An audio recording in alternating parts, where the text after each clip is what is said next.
নমস্কার প্রিয় বন্ধুরা, আপনারা কেমন আছেন? আবারও নতুন আরেকটি ভিডিও নিয়ে আপনাদের কাছে চলে এসেছি। আজ এই ভিডিওতে আপনাদের সঙ্গে আমি ভাগ করতে যাচ্ছি বাহাইদের মাতৃ মন্দির, এই পদ্মা মন্দির সম্পর্কে কিছু কথা। 1986 সালে এই মন্দিরটি স্থাপিত হয়েছিল এবং তার শুভ উদ্বোধনও ঘটেছিল। আজকে এই যে মন্দিরটা আপনারা দেখছেন, এই উপাসনালয়টি অনেক ত্যাগ এবং বলিদানের প্রতীক স্বরূপ।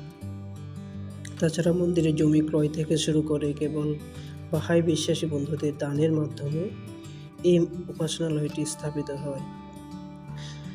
মন্দিরটিতে আপনারা যদি আসতে চান, এটার অবস্থান নতুন দিল্লি রেল স্টেশন থেকে আপনারা মেট্রো স্টেশন হয়ে আসতে পারেন।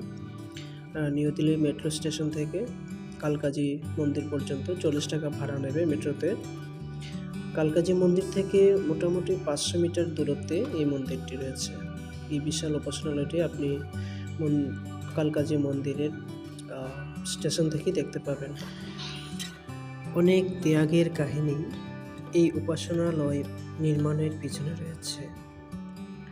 যেমন একজন বাহাই বিশ্বাসী যিনি সারা জীবনের সঞ্চয় দিয়ে এই জমি অর্থাৎ এই উপাসনালয়ে জমি ক্রয় করার জন্য উনি দান করেন। অন্যদিকে আরেকটা ত্যাগের কাহিনী আমরা জানি, যদি আপনারা এই মন্দিরের ইনফরমেশন সেন্টারে যান পেয়ে যাবেন বিষয়গুলি।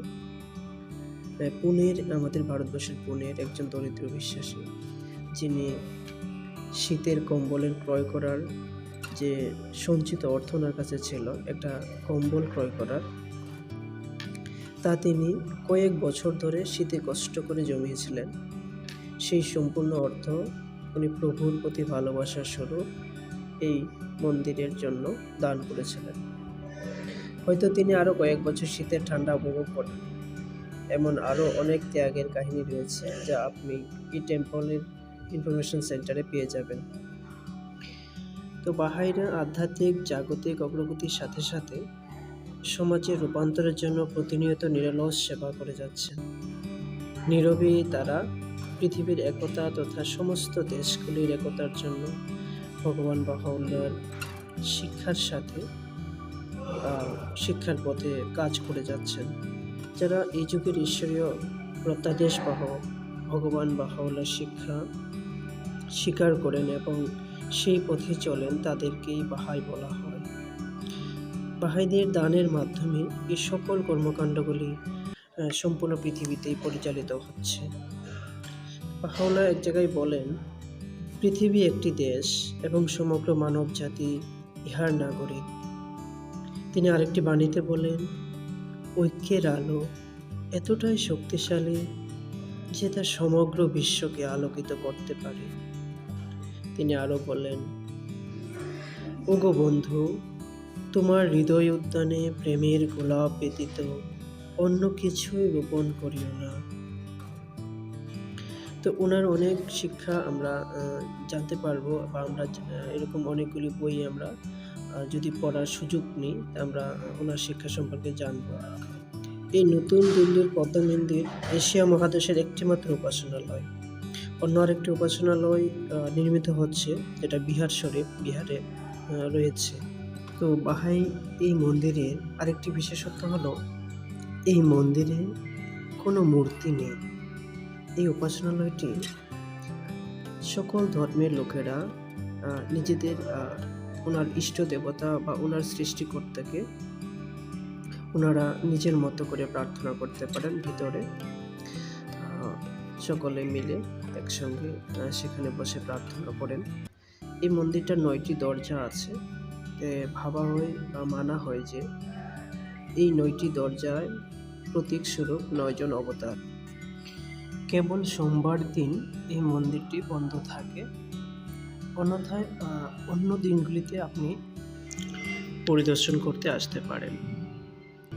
এখানে সবাই আসতে পারেন, কোনো ভিজিট বা কোনো ফি লাগে না।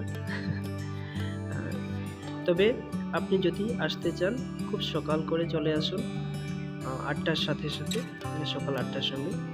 তখন মন্দিরে প্রার্থনা করা বা ওই সময় ভিজিটার্সদের সংখ্যা অনেক কম থাকে। এটা হলো দরজা,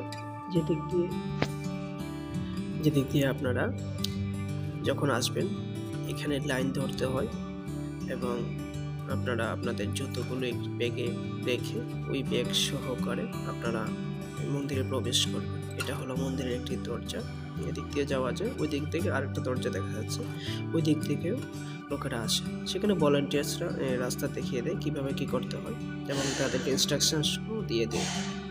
তো মন্দিরের ভিতরটা আপনারা দেখতে পাচ্ছেন কি সুন্দর, অনেকগুলো চেয়ার বসানো, প্রায় মোটামুটি 1300 জন একসঙ্গে বসে প্রার্থনা করতে পারেন। শ্বেত পাথরের এই মন্দিরটি, আমি অনেক দিন ধরেই এই মন্দিরে আসার জন্য অনেক প্রার্থনা করেছি। আপনারা বলতে পারেন যে এটা আমার একটা ইচ্ছা ছিল বা আমার একটা স্বপ্ন ছিল যে আমি এই মন্দিরে একটু আসি এবং প্রার্থনা করি। তো আমার প্রিয় দিলীপ স্যার এবং আমার মামি আমার সঙ্গে এসেছেন। আমি এই দ্বিতীয়বার এই মন্দিরে আসতে পারলাম। আমি আরও একবার গিয়েছিলাম আমার কিছু বন্ধুদেরকে নিয়ে, তাদেরও এই মন্দিরে যাওয়ার খুব ইচ্ছে ছিল, তারাও সেখানে অনেক প্রার্থনা করেছে।